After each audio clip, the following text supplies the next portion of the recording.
Time for our next book review. Richard Wurmbrand and His Life.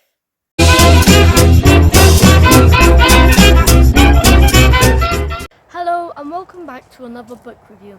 Today is a weird one because I'm doing a biography on Richard Wurmbrand. The book was on a biography. Richard, had something in my throat then. Richard Wurmbrand was a Romanian Jew but believed the atheist point of view. When reaching his 20s, he wasted his life on clubs, alcohol and women. In his early 20s, he became a Christian from realising that he was a bad guy and that he needed a saviour, Jesus. As a Christian, he married a Jewess called Sabina. Not Savannah, Sabina, whatever you would like to pronounce it. I'm not sure what the pronunciation is. But anyway.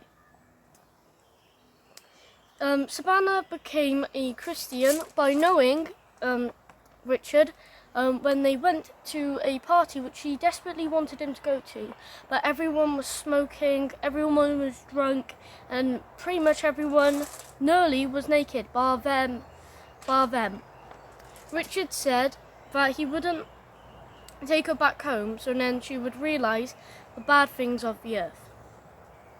Then she became a Christian from realising that the things are bad and that she needs a saviour. As a Christian, when his faith saved him from the Iron Guard multiple times. The Iron Guard are these group of people who are really bad, and they support and they were fascist. They supported racism, and they thought that Jews were idiots. Same with blacks. They thought that whites were the superior race, which is a lie since everyone is equal. But anyway, his faith saved him from the Iron Guard multiple times. And when the Iron Guard was around, he became the pastor throughout Bucharest. Bucharest is the capital of Romania. Anyway, from being the pastor in around the early 1950s, when he was around late 30s, early 30s, around that middle section, he went into prison for preaching the gospel. He first went to a prison for 3 years, where it was outside. It was okay, but still a rough life. He would try and preach the gospel, but the guards would take him away as soon as he would. He got tortured.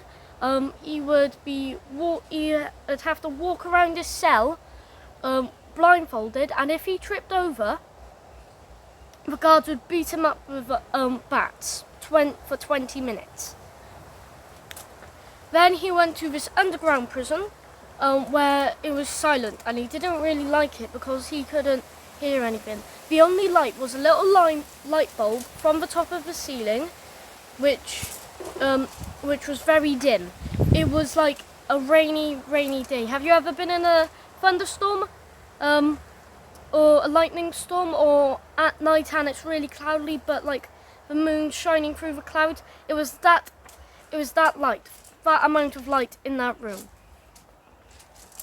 While in his underground prison, around 2 years in, he learned Morse code and preached the gospel to the person in the cell next to him by doing Morse code on the wall, and he would tell them to say the exact same thing continuously around. So he preached the gospel to pretty much everyone there.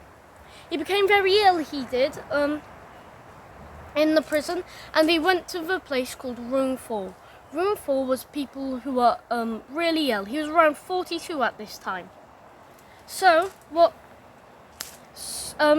in Room 4, people did jokes, all offending, all against communism, saying that communism was bad. Anyway, let's continue. Even though Richard Wurmbrand was near death, he managed to escape on his 7th year. He was around 45 then. he went out to see his son, Mihai, or Mihai, I don't know how to pronounce it once again. He was 11 years old, and he didn't see his father for at least 10 years. Then what happened was, his family got really poor because they tried to get him out by using all their money, and they were quite a rich family, but the communists took most of their money and they tried to use the rest to get Richard out. They only had 2 attics. They had a big house, but they were only allowed to use the 2 attics and the kitchen. The 2 attics were Sabana's room and Mihai's room. Mihai couldn't go to school because of having his father being in prison. So he would get bullied and would most likely die in the school, because schools weren't as good back then. But anyway, let's continue. So what happened was, Richard Wurmbrand prayed one night, and because all the priests and pastors were going to prison for preaching the gospel, he said, "Lord, if you want me to go back to prison, I will go back to prison." The next day, he went back to prison. He preached the gospel there for another 3 years, even though he's supposed to stay there an extra 8. He was supposed to be executed at nightfall, but for 3 weeks he had the exact same message, but didn't die. He didn't die in prison either. He got out, and people said, and the guard said, "Your son is in prison." He was around 17 then, so he was able to go to prison, and he was pretty much a man. That was a lie, though. They also said that Sabina died. Richard Wurmbrand, when he went out, he was really upset. And when he managed to get to his home, he got greeted by his family with flowers and small amounts of money to get him up to the top. Then the communist blast was over. Not completely, but it wasn't as strong. It was just little dips of communism throughout the country. Because of that, God said to Richard Wurmbrand, "Go worldwide, teach my gospel worldwide." And what happened was, he went to a different part of Romania, around in the northwest part. He managed to fly out of the airport. This was around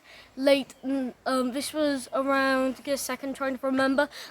This was around 1960s, early 1960s. And he managed to get an aeroplane to not all over the world, but mainly to Britain. He managed to go across Europe, and because he couldn't go to China because of their communist way back then, what happened was they got plastic bags, and when the current was right, they put Bibles in the plastic bag, drop it into the water, and it would go all the way to China. They put little letters in there as well to say this is a Bible, saying what it is and all.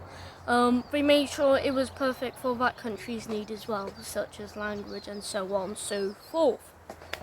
That is the biography / book review of Richard Wurmbrand. I hope you enjoyed, and I hope you would be interested to read the books I've done book reviews on. So for now, goodbye.